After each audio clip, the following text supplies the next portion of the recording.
நம்மை கைவிடாத ஆண்டவராகிய இயேசுவின் இனிதான நாமத்தினால் உங்களை வாழ்த்துகிறேன். இதனால் நம்முடைய ஆவிக்குரிய சிந்தனைக்காக ஓசியாவின் புஸ்தகம் 11ஆம் அதிகாரம் 8ஆம் வசனத்தை நான் வாசிக்கிறேன். எப்ராயிமே, நான் உன்னை எப்படி கைவிடுவேன்? இஸ்ரவேலே, நான் உன்னை எப்படி ஒப்புக் கொடுப்பேன்? எப்ராயிமை குறித்து ஆண்டவர் ஒரு இக்கட்டான சூழ்நிலை சொல்றார். அவனை எப்படிப்பா கைவிடுவேன்? அப்படியே ஒன்றுமில்லாமல் போய்விட வேண்டிய ஒரு சூழ்நிலை. ஆனால் ஆண்டவர் பார்த்து சொல்றார், அவனை எப்படி கைவிடுவேன்? சூழ்நிலை எல்லாம் கைவிட்டிருக்கலாம், நம்பினவங்க கைவிட்டிருக்கலாம், எல்லாம் இதுதான் என் வாழ்க்கைன்னு சொல்லி வாழ்வுக்கு ஆதாரமாக இருந்த அந்த அஸ்திபாரங்கள் கூட உடைந்து போயிருக்கலாம், வருமானங்கள் நின்று போயிருக்கலாம், சரீர சுகமும் இழந்து போயிருக்கலாம், எல்லா பக்கமும் எல்லா நன்மைகளும் சிதறடிக்கப்பட்டு ஒன்றுமில்லாமல் போயிருக்கிற சூழ்நிலையில இருப்போனா எல்லாரும் சொல்லுவாங்க, அதுக்கு ஒரு காரணம் சொல்லுவாங்க, இது எங்கேயோ தப்பு பண்ணிட்டாங்க, இங்க ஏதோ ஒரு பிரச்சனை, ஏதோ ஒரு காரணம், அதனாலதான் அப்படின்னு சொல்லி எல்லாம் எளிதாக சொல்லிவிட முடியும். அந்த சூழ்நிலையில ஆண்டவர் என்ன சொல்லுவார் தெரியுமா? மற்றவங்க எல்லாம் உதவி செய்ய முடியாது, எங்களுக்கு வாய்ப்பு இல்லப்பா, எல்லாம் கைவிட்ட பின்பு ஆண்டவர் சொல்லுவாரு, இல்ல, நான் உன்னை எப்படி கைவிடுவேன்? நான் கைவிடவில்லை. சூழ்நிலை எல்லாம் விரோதமாக போயிருக்கலாம், எதிராக வந்திருக்கலாம், காரியங்கள் முடிந்திருக்கலாம், முடிந்த பின்பும் கர்த்தர் திரும்ப தூக்கி நிறுத்துகிறவர். தானியேலுடைய சம்பவத்தை தானியேல் புத்தகத்தை பார்க்க, சிங்கக்கபியில போட்டுட்டாங்க, எல்லாம் நினைச்சாங்க முடிஞ்சு போச்சு. ஆனா சிங்கங்கள் பீறி பட்சித்து ஒன்னு இல்லாம போயிருக்கோம் அப்படின்ட்டு. ஆனா தானியேலை சிங்கங்கள் தொடல, அது யாருக்குமே தெரியல. அடுத்த நாள் காலையில தான் அது ஒரு பெரிய செய்தியாய் மாறுகிறது.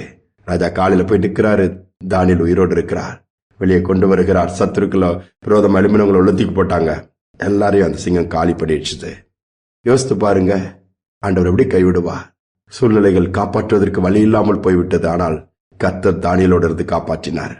அதே போலதான் நம்முடைய வாழ்க்கையிலும் எப்ராயிமுக்கு சொன்ன அதே வார்த்தை, நான் உன்னை எப்படி கைவிடுவேன்? கர்த்தருக்கு பயந்த ஒரு அருமையான குடும்பம், பிள்ளைகள் உண்டு. அதுல எல்லா பிள்ளைகளுக்கும் திருமணமாகி வாழ்க்கை செட்டில் ஆகும்போது ஒரு பிள்ளைக்கு மட்டும் திருமணம் ஆகவில்லை. பார்ப்பதற்கு ஆண்டவருக்கு பயந்து நல்லா நடந்த ஒரு பிள்ளை, ஆனால் பார்ப்பதற்கு அந்த அளவு ஒரு ரூபமாக அழகாக இல்லைங்கிறதுனால நிறைய மாப்பிள்ளை வீட்டுக்காரங்க வந்து ரிஜெக்ட் பண்ணிட்டே போனாங்க. ஆனா இந்த பிள்ளை இந்த விதத்துல கவலைப்படல. ஆண்டவரை சார்ந்திருந்தால் வயது தாண்டி போக ஆரம்பித்தது. நம்முடைய பெற்றோர்களும் சோர்ந்து போய்விட்டார்கள். நீ ஆண்டவரை எவ்வளவு உறுதியா பிடிச்சிருக்கிற, உனக்கு ஒரு கல்யாணம் நடக்க மாட்டேங்க, தடையாளா இருக்குது, எல்லாமே எப்படி இருக்குத, நீ ஆராதிக்கிற, நீ பிடிச்சிட்டு இருக்கிற ஆண்டவரை உன்னை கைவிட்டுட்டார் போலதான் எங்களுக்கு தோணுது. எல்லா இடத்துலயும் நாங்க பதிஞ்சு வச்சு பார்த்தோம், எல்லா திருமண தகவல் மையத்துல போய் நாங்களும் தேடிட்டோம், யாரும் பாக்குறாங்க போறாங்க, பட் எஸ் சொல்ல மாட்டேங்கிறாங்களேன்னு சொல்லி ஒரு பெற்றோரை புலம்பி பேச ஆரம்பிச்சாங்க. ஒரு குறித்த கட்டத்துல நீ யாரையாவது ஒரு பையனை பார்த்து விரும்பியாவது கல்யாணம் பண்ணிருக்கலான்னு சொல்ற அளவுக்கு அவங்களுடைய மனநிலைமையே மாறிடுச்சுது. ஆனா இந்த மகளோ, இல்ல, ஆண்டவர் என்னை கைவிட மாட்டாரு, நிச்சயமாக நீங்க பார்க்க போறீங்க, கல்யாணம் நேர்த்தியா அழகா நடக்கும், அதோடு மட்டுமல்லாம வாழ்ந்திருக்கிறது நீங்க பாப்பீங்கன்னு சொல்லி ஒரு வார்த்தை சொல்லிட்டே இருக்கிறா. இது அவர்களுக்கு பைத்தியமாக தெரிகிறது. என்ன இப்படி புலம்பிட்டு இருக்கிற, நாங்க பார்த்துட்டு தானே இருக்கிறோம். நாட்கள் சென்றது, ஆனால் எவ்வளோ நிந்தனைகள், அவமானங்கள், போராட்டங்கள் தான். போகிற இடத்துலாம் கேட்கறவங்களுக்கு பதில் சொல்லி முடியல. ஆனாலும் ஒரு நாள் வந்தது, கர்த்தர் ஒரு ஏற்ற துணையை அனுப்பினார். பேசினாங்க, திருமணம் விரைவிலே முடிந்து குழந்தைகளை கொடுத்து கர்த்தர் எல்லார் முன்பாக வாழ்ந்திருக்க வைத்தார். யோசித்து பாருங்க, அந்த மகள் சொன்னதான், கர்த்தர் என்னை கைவிடவில்லை, நான் உன்னை எப்படி கைவிடுவேன்? நம்முடைய ஆண்டோடைய வார்த்தை அதுதான்.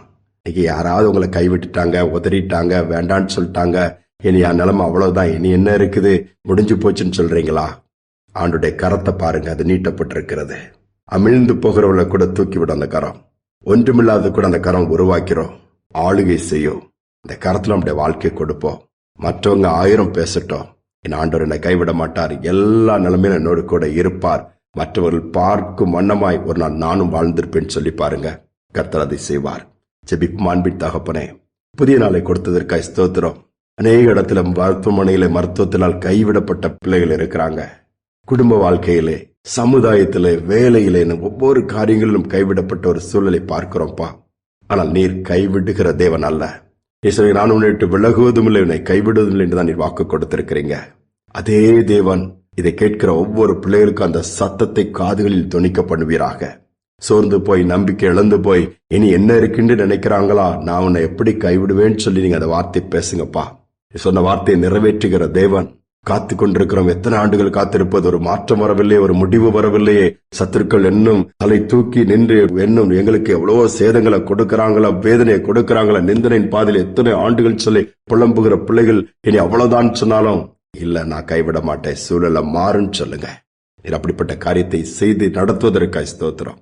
ஒவ்வொரு தூக்கி விடுகிற நாளா இன்னைக்கு நீர் ஏற்படுத்துவதற்காக நன்றி. தாழ்த்தி ஒப்புக் கொடுக்கிறேன். துதிகன மகிமை ஏற்றுக்கொள்ளும் இயேசுவின் நாமத்தில் பிதாவே, ஆமேன், ஆமேன். நம்முடைய ஆண்டவர் ஒருபோது கைவிட மாட்டார், கரம் பிடித்து நடத்துவார்.